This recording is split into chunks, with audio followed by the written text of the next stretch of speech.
Why, I asked myself, are you so depressed? Why are you so upset inside? Hope in God, because I will again give him thanks, my saving presence and my God. I've shared this before, but one of the challenges that I deal with and thankfully I'm able to treat well is depression and anxiety. And one of my pet peeves with depression is if someone doesn't understand it, they get confused, and sometimes it's easy to think that all you got to do is surround yourself with happier things and the depression will go away. And honestly, that's what I used to think until I started to name my own depression. And this is how I named it. One day I was talking to my wife, Stephanie, as I was in the kitchen, and I said, I think I may need to talk to my doctor about depression. And she said, why? And I said, because I've noticed that for as long as I can think back, there have been moments where I feel sad and no reason to feel sad. You see, it's a chemical imbalance. It's a chemical imbalance that fools our brain into thinking that there's something to be sad about, and so we feel sad, and yet there's nothing that's truly making us feel that way. And so it's not that we can just start thinking about happy things or surround ourselves with happy things, because nothing's really making us sad in the first place except for that chemical imbalance. Thankfully, we have medications and treatments and therapies that can help us to kind of reorient that chemical balance and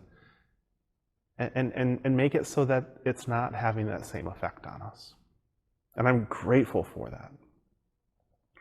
But I think I can give a pass to our psalmist here for not knowing about how clinical depression works. He asks himself, or she possibly, asks themselves about how they're feeling inside, that innermost feeling. Now, certainly the Psalms were written at a time when there was plenty to be depressed about. And so they're asking themselves, what is it that's within me that's feeling this way? And reminding themselves that if they place their hope in God, if they place their life in God, then there's plenty to be hopeful about. There's plenty to feel good about. And I'll admit, they're not wrong. Because notice what they're not trying to do. They're not trying just to surround themselves with happy things. They're not trying to find a joke book to make themselves laugh to get over the depression, because sometimes we can't move past what is depressing. We can't move past the chemical imbalance. We can't move past all of life's situations.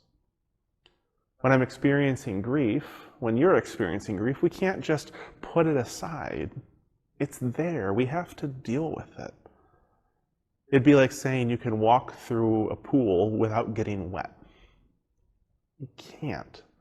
You got to deal with it.